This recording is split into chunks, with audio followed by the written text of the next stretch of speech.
Yeah, no, they look a lot nicer, actually. So as you know, Claire, because you're a member already, but this is the Creating a Multi-Omics Metadata Schema Standard Reporting Matrix Working Group. So it's very, very, it's a tongue twister, and we probably need to abbreviate it. And this session was all about harmonizing the future of multi-omics standards integration. You know me, I think, already, but yeah, I'm the community manager at the Research Data Alliance Foundation, but I've been facilitating this group since November last year. So it's been going for some time. Oh, we have another member. Yay! Yay. Hi, Joshua. Can you hear us? Okay, well, we'll let Joshua come in. Hello, Okay. hello. Hiya, Sorry, I was hi. just trying to get my mic connected. That's okay. We're a very small group, Joshua, so I hope that's okay for you. We're just going through the slides. We've only just started. And I Oh, think great, great. if you can see in the chat, we've got a few links. So Lindsay will repost them if you can't see them, but to our working group and the slides and the collaborative notes. So if you can sign Great. in on page 6, that would be great. Thank you. And I assume you're new to the group too. Yes, I am. Okay, great. Okay, thank you or welcome. Um, so before we begin then, so I've obviously, like I say, posted the links in this the chat, but on the slides you'll also get access to the shared Google folder and some of the documents and deliverables that we're working on. We can use the collaborative notes during this session if you want to take any notes. But of course you can just, obviously it's an informal discussion now, so just unmute whenever you want to or write in the chat. All Cool, of the thanks. information is there. And I just wanted to make this announcement, actually, that you might have already seen that the RDA is transitioning to the new web platform. And so we do have a new working group page. We are encouraging our existing members, if you haven't already been, to activate your account so you won't automatically be migrated. You've actually got to go in and sort of reactivate that. So there are some instructions on the homepage for how you can do that. And that means that you can obviously then log in and access everything as you would do usually. Now, I also wanted to mention that we are using group posts. So as you can see, it's quite small on the screen here, but we've got a posts button or a post tab. And so we're not using the mailing lists anymore. So it might be a bit of a change because historically we've always used the mailing lists, but now it's group posts and you should get a notification via email. So I sent a reminder earlier and I'm hoping everybody that's a member got it. But if not, just let me know. Okay, thank you. And so for today's agenda, which is quite packed, but I'm going to hand over to David shortly, who will give you a bit of background on a refresher of the case statement. And for you, Joshua, it will be new. Background of the overview of the group and the end goals, the deliverables, milestones, etc. And then Lindsay will give you an update on deliverable 1, which is the landscape review of different omics standards that the group has already undertaken. So that's genomics, proteomics, and metabolomics. And we've got that in a Google sheet at the moment that is very comprehensive. So we'll share that with you and go through some of that. And then the next step for the group is to really look at the different standards that have been collected and also try to define some selection criteria for those that might be suitable to go in a multi-omics standards collection in fair sharing. And we've got lots of time. Yeah. Sorry, I just want to say that I'm just gonna make a coffee and then I'll turn my camera on so you guys don't feel like you're talking to nobody. That's all right. I'm fine. I've got Lindsay, David, and Claire. No worries. But thank you, Joshua, for thinking about that. But make your coffee because that is essential. Yeah, and we've got plenty of time for discussion anyway between us, I think. So that's great. I will hand over to Lindsay and David. Tim van den Bosse isn't with us because he is an hour ahead of me, so it's midnight, gone midnight for him now because he's in Belgium, I think. So he's not with us, but I'll hand over to Lindsay to introduce herself and then on to David. Yep, I'm Lindsay. Nice to meet you both formally now. I'm a computational chemical biologist at Pacific Northwest National Lab. So I'm all the way at the west corner of the United States, up in that little spot. And then I'm also in the Omics Fair Sharing champion for Fair Sharing. So I do a lot of curation of the records that kind of we talk about a little bit here, and then kind of integrating with some of the communities as well. So hopefully I'll be able to give little bit of a brief overview on that if you're not familiar with some of those efforts. And on to David. Sure. I'm David. I'm also a computational biologist. I mostly in genomics. I work for the United States Department of Agriculture, Agricultural Research Service in Manhattan, Kansas, which is 160 miles, or sorry, 160 kilometers dead center from the United States. So if you look at a map, continental 50, dead center. Yeah, I'm part of a co-chair in this working group. I'm part of Ag Bio Data as well, and a huge proponent of fair data, and really excited about the work that we do in this working group. Thank you so much, David. And because we are a small group, I don't know if I don't want to put you on the spot, so feel free to say no. But Claire, did you want to sort of introduce yourself and your interests in the group? Yeah, sure. So I'm Claire Wright. I'm a product manager for data services at NESI, which is the New Zealand eScience infrastructure. So based in New Zealand. So I guess we're probably on the opposite scale. And so we sort of have a single kind of national high performance computing resource that all researchers within New Zealand can use. And so alongside that, we do some genomic data repository work, and I guess I previously was at MBLEBI working for the Human Cell Atlas project, so have a bit of a background in kind of omics, but mostly just enthusiasm because it's still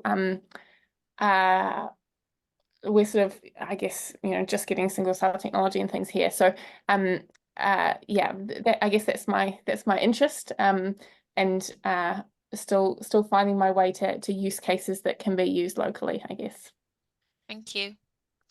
And I don't know, Joshua, I know you've not got your camera on, so I don't know if you've made coffee, but I don't know if you want to say a few words about yourself as well.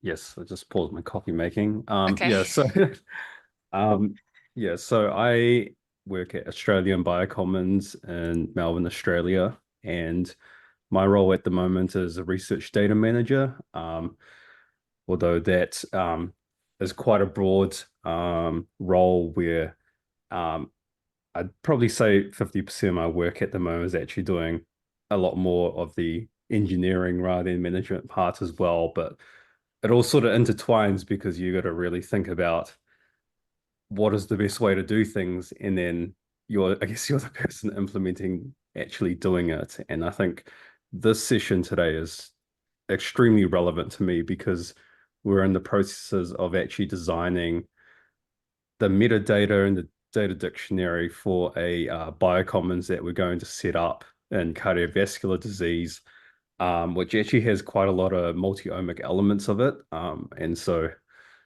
yeah, at the moment, I'm very much in the process of trying to get an understanding of what's already out there, what groups are working on, fair metadata standards for multi-omics. So yeah, that's kind of where I sit at the moment. Good. This is probably the perfect group for you then. If you're not already a member of it, you should join if you have time. Yes, of course. Okay, well, thank you very much for that. That was good to get to know a bit more about you both. And so, David, do you want to start with some background on the group?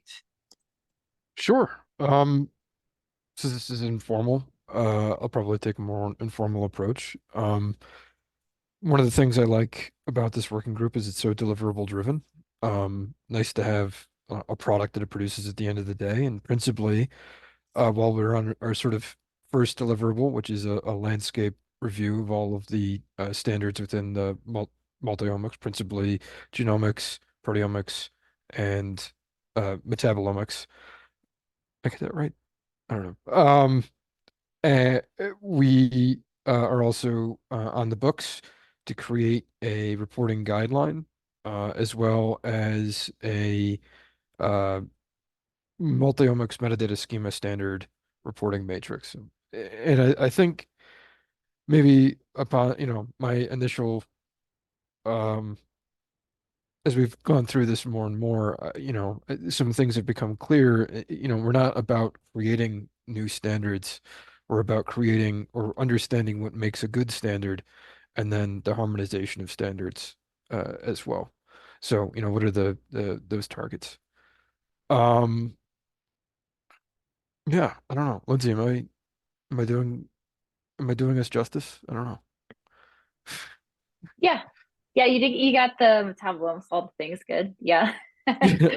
know. Yeah, it's good.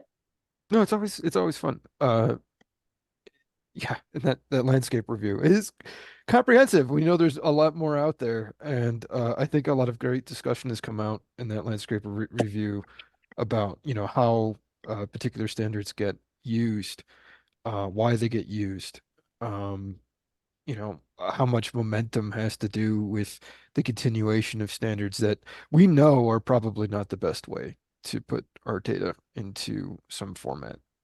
There's I won't name any names, but there's some 1980 standards out there that we are using and you are probably using in your genomics data right now, which have their own problems. And so what are the things that are sort of, why is that continuing, and are there ways to improve that? It's definitely been a discussion in the past.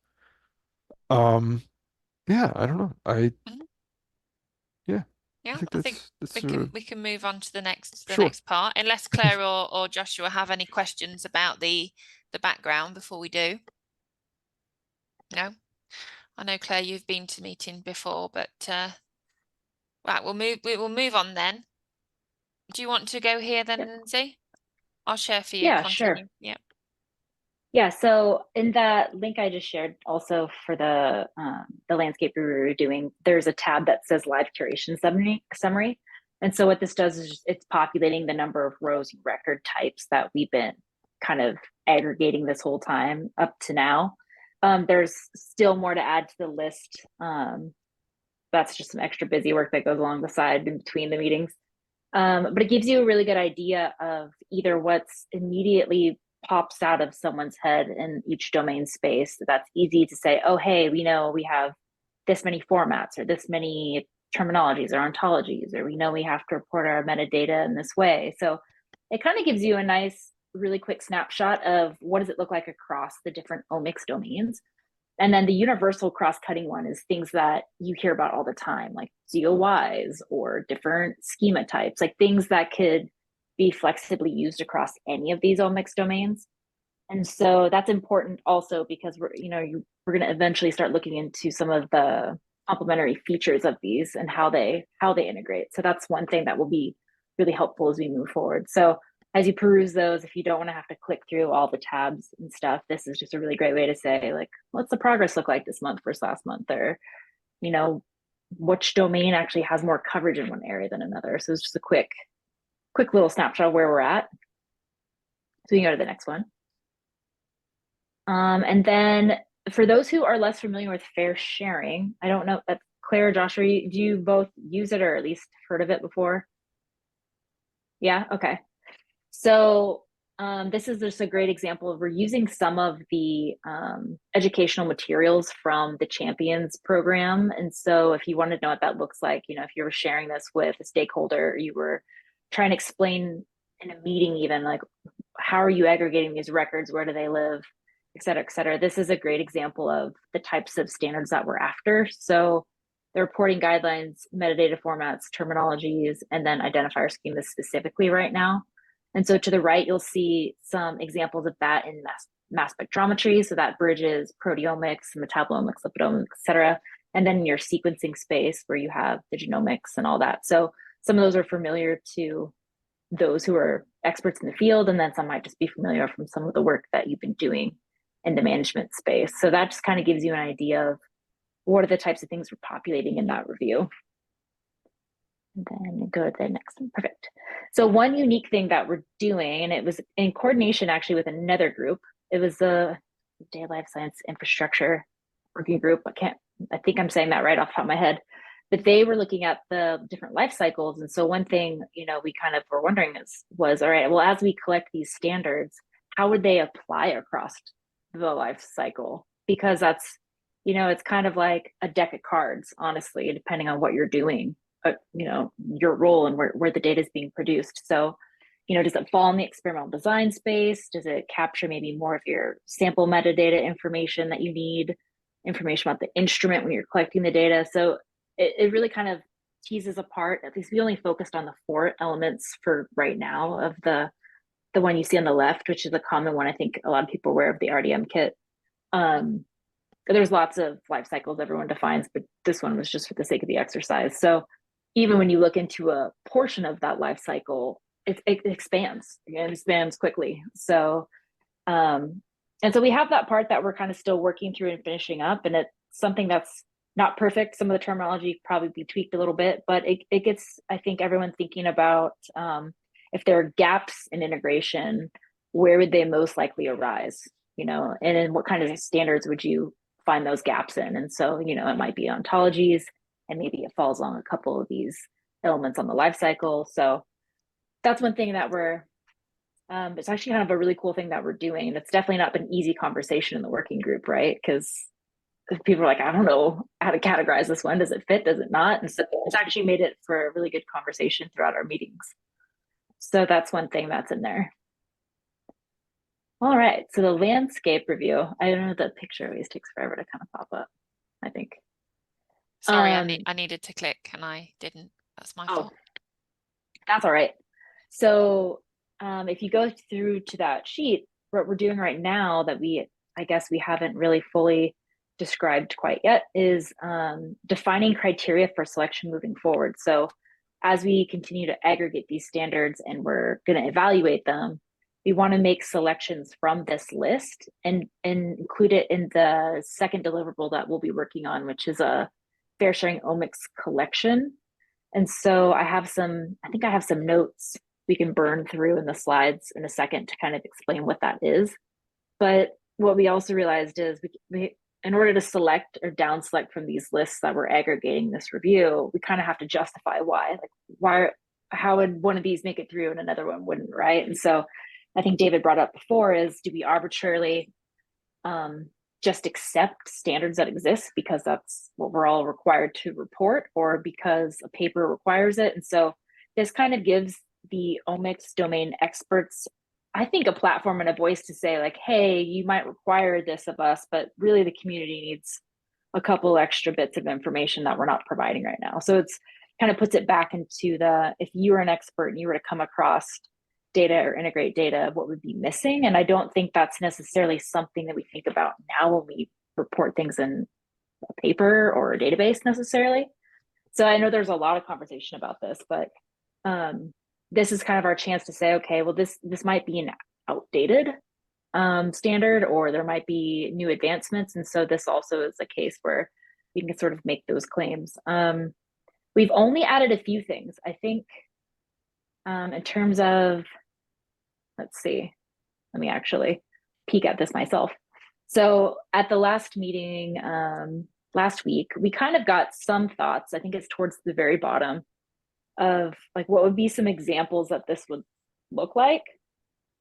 And then above, of course, on this document is some pseudo examples. So I think maybe I had to scroll down too quick. So go up just a little bit more. Mm-hmm. So yeah, here we go. So like, yeah, perfect. This section. So our goal was throughout this this plenary that we could discuss what are the kinds of things we would want in criteria. And so if you're just sitting there and thinking, what are the needs or the gaps that we currently have? Like, what would that look like? And so I think some of these questions are sort of a platform to create discussion around it. And then whether it's like features we've curated in our landscape review, or just across the board, how would you select, what a appropriate standard would be for the omics collection. So I want to say, might have, let me double check and see what I had left on the slides. I don't think I had too much.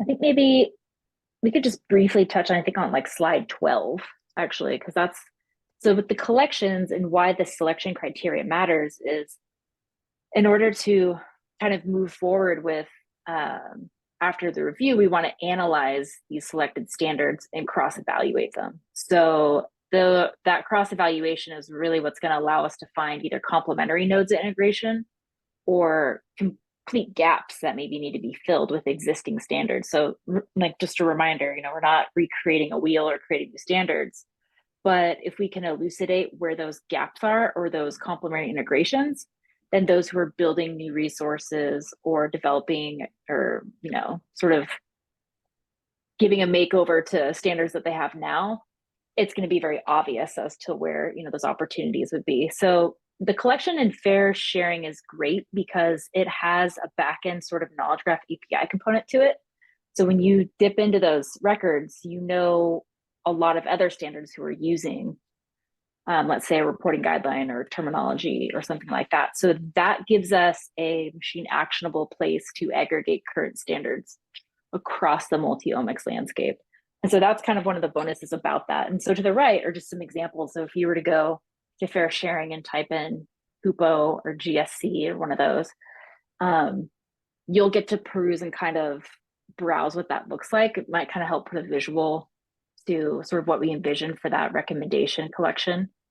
And so with that, so where we left off last is we had a couple ideas on the selection criteria, but we didn't get as much movement as maybe we were hoping for at the time. So I guess I'll just kind of open it back up to informal discussion if, there's questions about either the landscape review, fair sharing, or how we want to define selection criteria. Because that's really all we have left going in this. So, and it's a lot of information, so sorry. It's quite a information dump when you go through where we're at now. Yeah, I must say I'm a little disorientated, but also very impressed at the same time, especially with the landscape review. So is this defining selection criteria? Is that the first primary deliverable trying to identify, what it is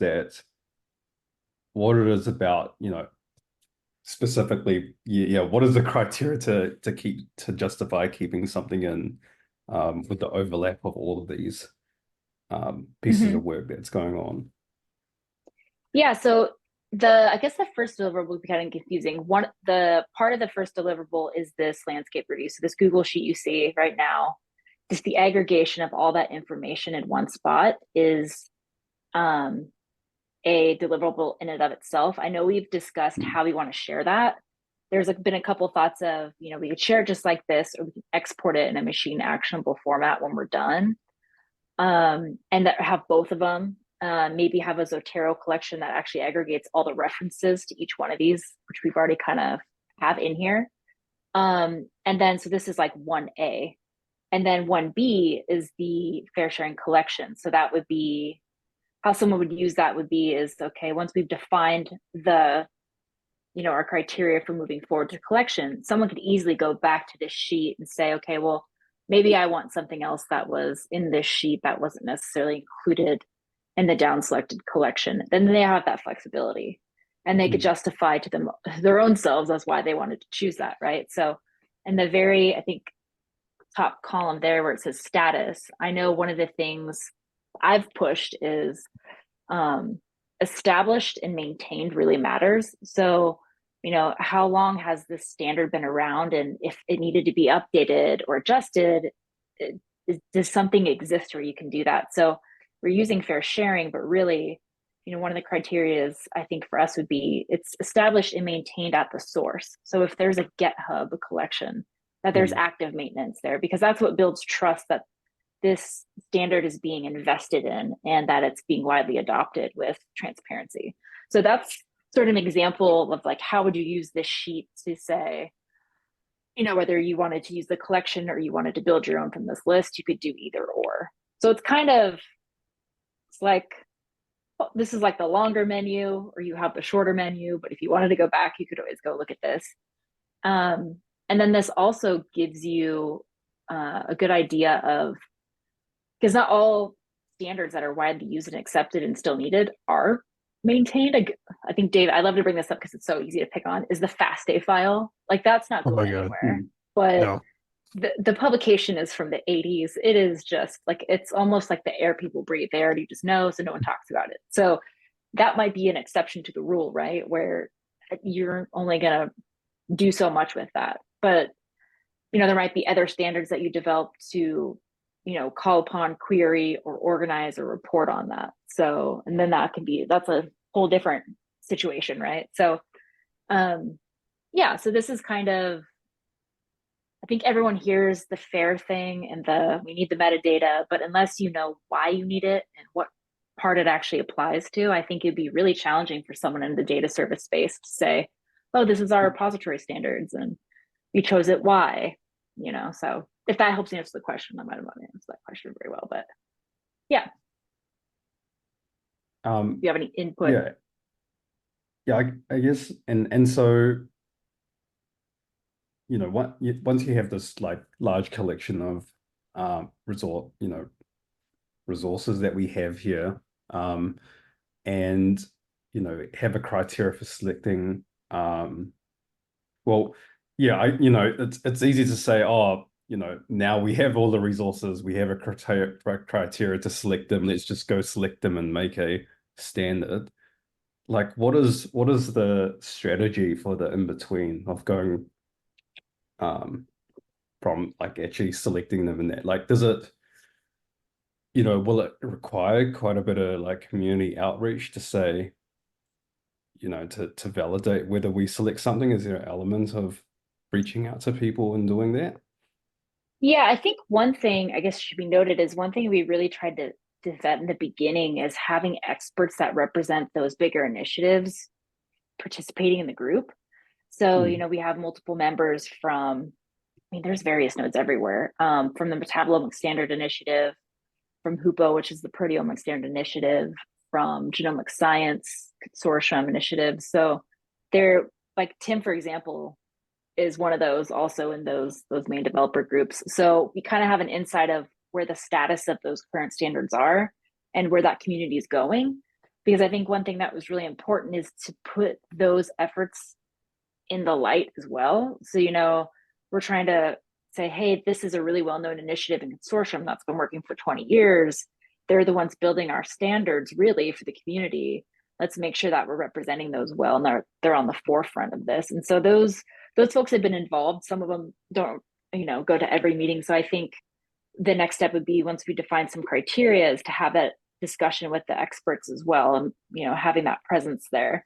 And so that's kind of one of those. And then also like a use case needs basis. And I think for the most part in the working group, there's a cohesive consensus about like where, there could be some improvements made or some advancements. And so, yeah, if that kind of helps. I know one example, and Tim probably talked about it, where I think he's been a part of the SDRF effort, which is in the proteomics space, and they really needed more metadata reporting on the sample side. And so I know that there's an effort working to merge together one of the MIXS reporting guidelines from genomics into the proteomics reporting format sheet. So that's kind of a cool new development. So that's kind of something where you would take two standards that exist as a standalone, and when you kind of elucidate some of these gaps here, you can pull them together, and then you're not reinventing a wheel, but just adopting from the next domain expertise. So that kind of helps visualize a little bit on like what that would look like. But yeah, the more the merrier in terms of experts and those representing external groups, not just in the RDA, but globally everywhere. Cool. Is there We're quite dependent on that part. Because I'm sorry. Is there because I haven't signed up to the working group yet, but is there like a shareable Google Drive folder with everything to sort of help me get up to speed? Is that what you see is kind of what we have so far. We really only started work after the new year. So okay. I mean, in our working thing now, we have like our ongoing notes, which are our rolling notes anyways. So when you come to a meeting, those notes are just like historical. It's like a scroll over time. So it's a one-stop shop, at least, to get caught up on a few things. And we've been doing a lot of busy work for this landscape review. So we do have that kind of scenario where it's hard for everybody to attend at the same time. So for the two of you, even if you couldn't make that time, but you want to know what we did that day, visiting our collaborative notes, you can get up to speed, but you can also contribute directly to this deliverable, like in the Google Sheet, right? Like, so if you knew I think in our last meeting last week, we had someone who was in one of the genomics consortium efforts, and they were like, oh, can we add to this? And I was like, yes, please add to this. Especially if you're developing some of these, like, please put your information by that. So yeah, so it's kind of at your own pace, especially with where we're at right now, if that helps to know. It's a good adding point. And you sort of just touched on this just then, but what are some other examples of how people have contributed to this working group? Well, so far we've been, showing up and filling out this landscape review. I think going forward with this criteria building, that's going to, because I guess I should say in the first couple of meetings, we would break out into expert breakouts. So like if you were in a genomic space, you would kind of huddle with the genomics folks and vice versa. And so that's how we were building this landscape review effectively, is we'd split up and then a report out. And so moving forward with the selection criteria, it's kind of the same. I guess we haven't had that conversation yet, co-chairs yet, but we might do the same thing where, can we find things that are subject agnostic to apply to the criteria, and then things that maybe might be domain specific. And so, that might be the case. There's nothing, it's kind of like a moldable piece of clay right now with this criteria, because it's quite a challenging thought a little bit without being biased. So right now, I think going forward, we might have a few more breakouts into domains, but we also might just bring it back together cohesively for a group discussion. Well, one thing that we're doing in our current work is, I guess our strategy at the moment is take our best guess, informed by what's sort of out there in terms of standards, take our best guess at a data dictionary, and sort of build the searchable metadata, and actually give it to some of the end users, the bioinformaticians that would actually be using it, and say, hey, is there anything here that is critically missing from maybe a downstream analysis that you might need to do? Is there things here in the format that doesn't make sense to you or whatever? And I guess we're going to be in the process of that user testing as well.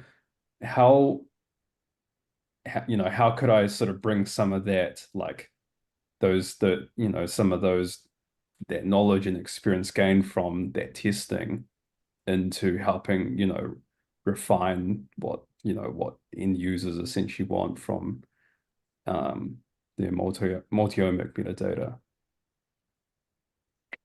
Yeah, so I think I kind of understand. So the data dictionary thing is interesting. I myself have built a few of those myself, and it always kind of depended on the subject or the investigation area we were doing. I think the unique part about the omics group that we're doing is it really centers around the technologies, and there are ontologies and terminologies for that whether you were in environmental science, biomedical science, there's still a terminology that holds like for the instruments and the data coming off of it. And so I think some of the things that you'll see captured in the multi-omics landscape review are some of those terminologies. So, there are certain bioinformatic terminologies where you could maybe create tags to objects and subject kind of areas. You can kind of tailor what you want. But then when it comes to subject specific things, like let's say you're working with like zebrafish versus human versus microbiome, then that's a different one, right? So it kind of just depends on the use case. I think data dictionaries are great. I think if you're interested in incorporating ontologies, then that's something that's pretty flexible, I think, at least as a resource. There's a couple experts on our working group who do a lot of this, actually. So I think we hope maybe at the next plenary as well to have some use cases. There are some efforts out there doing these things and might have like more feedback with that.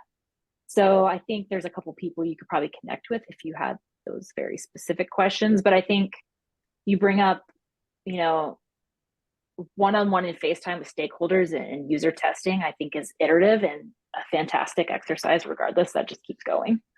But you know, hopefully if you were less familiar with some of that to help build out that data dictionary, maybe you could find some resources in the landscape review and that would help. And then bring that Yeah. back to the users. Yeah, and I guess, you know, I'm sort of realizing, you know, at to what level, because you can start at this sort of higher level structure and then, you know, get quite specific and domain specific stuff. Does it sort of, in terms of level of complexity, it gets to this level where it's technology specific, but not like, you know, like science domain specific? Is that generally the strategy there?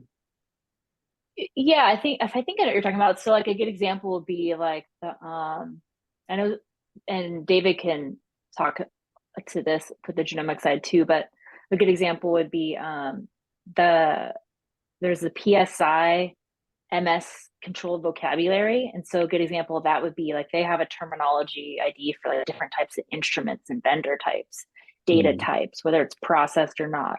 Some sort of analytical software. So they have, and that to me is subject agnostic when it comes to like a focus. So that's the kind of stuff you could incorporate that would help with that. I know EDAM has some stuff. I mean, the list goes on. I think in our ontology, or not ontology, our universal tab in our landscape review, there's a couple of things linked there, and one of them is the OBO collection. That might be somewhere where you could peruse some options.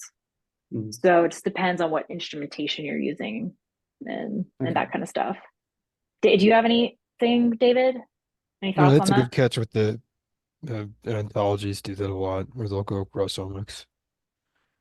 But as far as like low level data standards, I'm struggling because well, that and no, because there's a lot of genomic stuff that is I would consider a genomic standard, but really at the end of the day, it's porting in from what could be considered proteomics, like the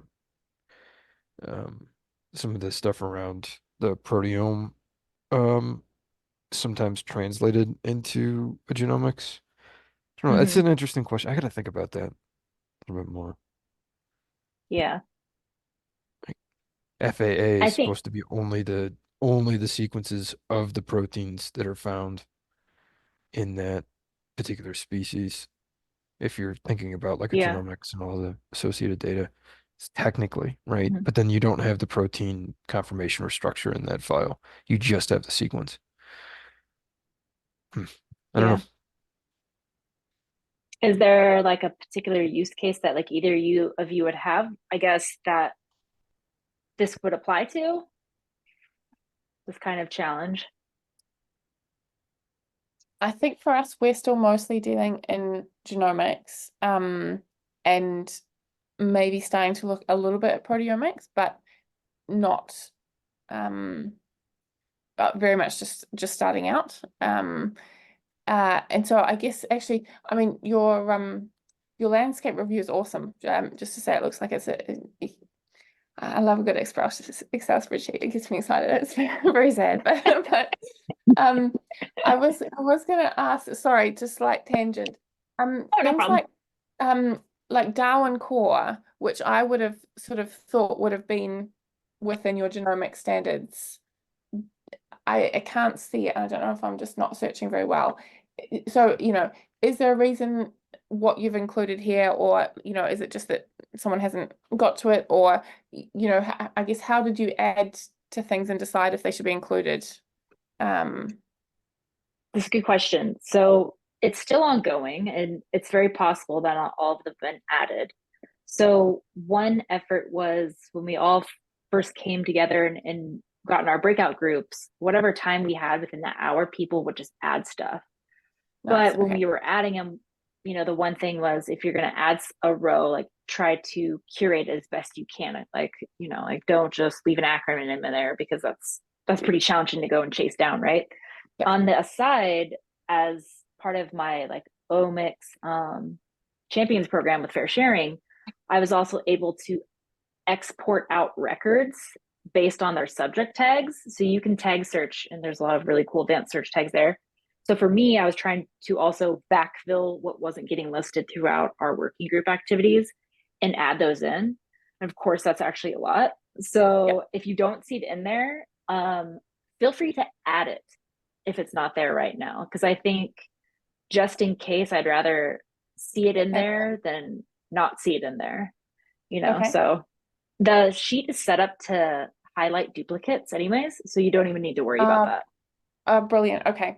All right. I will nervously have a go at editing it. No, Okay. I think that's what's been kind of nice about landscape review is it also helps people just get to the work without, feeling like you have to be like on blast when you're adding things. So just, go ahead and add things. I think that's what we're looking for. Okay. It's hard to keep up with everyone too. Yeah. Yeah. Yeah, and as far as I know, I mean, we're not closing this down anytime soon per se. And even if you don't get all the fields filled out, I think the most important ones obviously are like the homepage links and things like that, so that we know exactly which resource. Yeah. Then in not every case, what we've also learned is not everything has a publication, apparently, which you would assume. Oh, right. Yeah. So Yeah, that was a weird one when we figured that out. Although we did find the original FAST-A publication. mm-hmm. Weird history in that Yeah. one. Yeah, you got that one. I tried and then I just gave up. I was like, the genomics, they'll get to it. They'll find it. They'll delegate that. Yeah, I think that there could be even more work put into the universal standards tab. I think I've mostly been chipping at that a bit and trying to add more.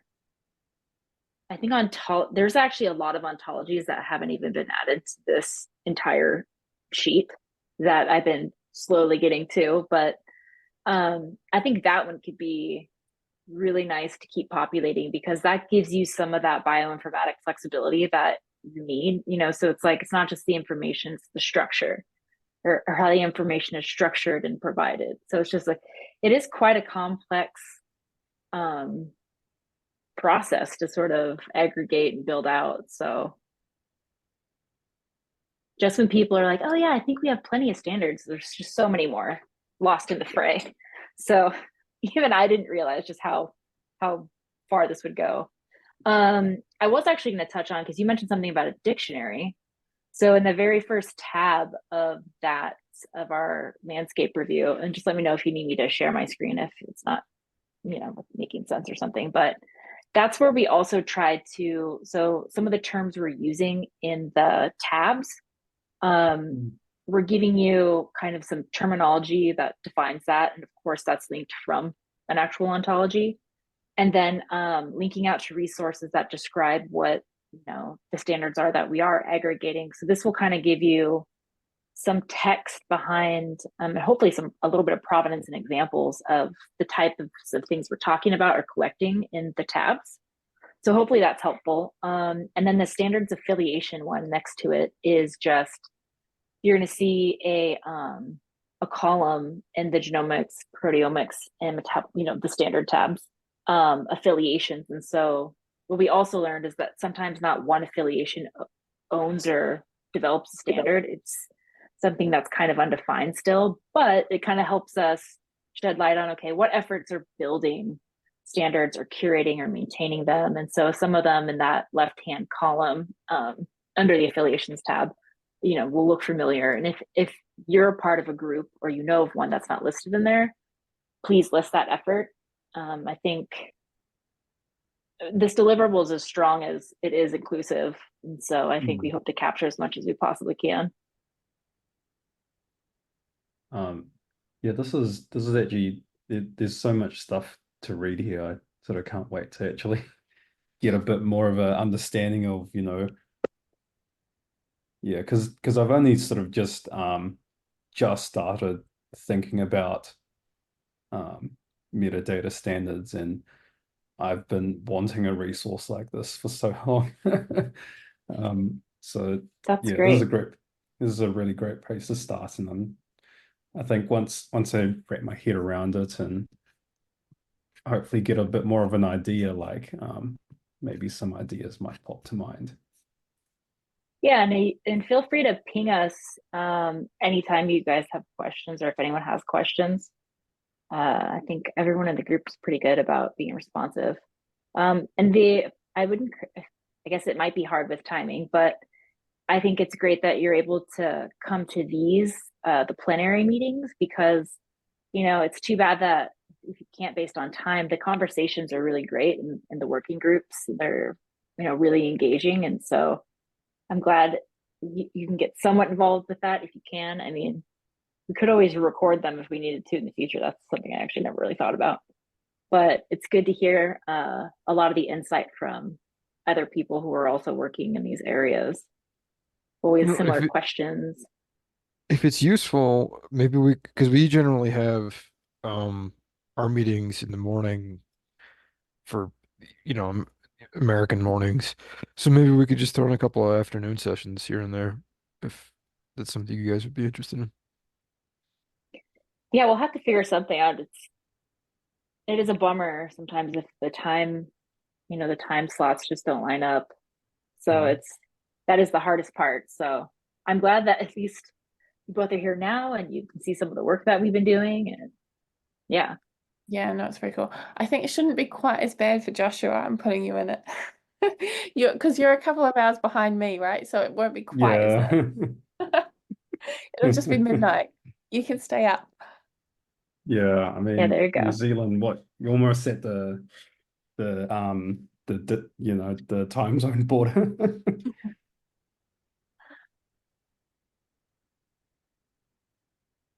Well, yeah, so I think maybe we thought it would be quicker to start defining some of the selection criteria. I don't think it's been as quick as maybe we had hoped, and that's okay. So I think one of the things we talked about is kind of getting some feedback on it. And then maybe the co-chairs can kind of build out some more examples and the criteria definitions, and then have folks weigh in. Because I think one thing we try to consider is time commitment and return on investment. And so we can make it as easy as possible to just look at a document and say, okay, this is something we can discuss, versus I don't think it's been as effective being all right, everyone put some ideas on the paper. Because it's so complex. It's so challenging to do that. So I think maybe moving forward, that might be the goal, is to build out some of the defined selections and then discuss those in our meetings. I'm just kind of on the fly. I mean, what do you think, David? Based off of the last few 100%. efforts. Yeah, it's a lot easier if just be that filter and collate stuff up. Connie's hanging on. What are you doing, Connie? Yeah, I thought you were gonna kick out early. Well, I was, but then I thought, well, it's such a small group and I'm enjoying the discussion. But then I also had to respond to something, which is why I turned my camera off. But I was listening to you and I was looking up when the next meeting is, just for Claire and Joshua. Yeah. But I know it's not a good time, but we can always look at, maybe running later for you. Mm-hmm. Yeah. I personally wouldn't mind getting out in the afternoon. Evening, Yeah, it's even. not hard for me. Yeah. Okay, that's good. Tim would hate it, but Yeah. Yeah. Yeah. I don't know if Tim would vote, but we could see what we could do. But Well, this is why you have multiple co-chairs as well. So, That's true. That's true. Yeah, so I think if both of you are already either in the working group or you haven't joined, definitely join. And then if you do have the time and are really interested in engaging in these efforts, we can talk either about ways we can record ones that maybe don't accommodate, and then maybe host a few that are at a different time, so that there's that FaceTime also. and just let others join if they wanted to also at those times. I mean, kind of just keep it open. I mean, yeah, if it could be done for a couple, that would be awesome. But I guess I was gonna just move back to your question on selection. I'm sort of assuming, and apologies because I probably missed this.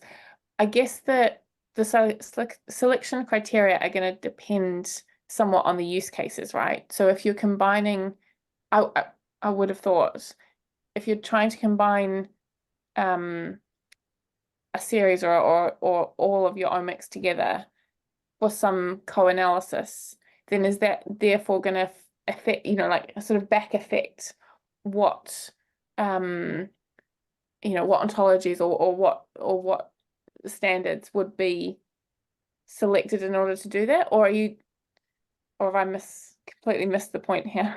I'm not sure. No, it's a really great question because I actually sometimes have a hard time explaining that question. So I think the criterias we'd like to build as unbiased as possible. So it's like it's built around the fair foundational components, right? But then also, if you have a standard that is flexible, so I think that's something to be considered, like how flexible and adaptable is the standard, whether that's about the information provided or the structure it's provided in. So we're really trying to keep it as agnostic as possible so that, and I think it will be a pretty robust collection so that there's selection flexibility, right? It's not just like we're going to say, we chose this and we can only go forward with this in the community, and the community only believes in this collection. So it's not really presented in that way. It's more like these are really well developed, they're established, they're flexible, they fit gap needs. They're currently being used by at least one omics domain community as like a comprehensive accepted standard. So that's at least, I think, our vision for it. Whether that's been documented in the Word doc yet or not is to be determined. But yeah, that's kind of the direction, if that helps. Yeah, no, it really does. And I guess that last one that is comprehensive enough to be used by a community and only it to be used, well, I'll be really interested to see, because I think we've struggled, and I guess we currently use a mix of 6 Darwin core and then a few bespoke fields, particularly around, I guess, care, and I guess sort of indigenous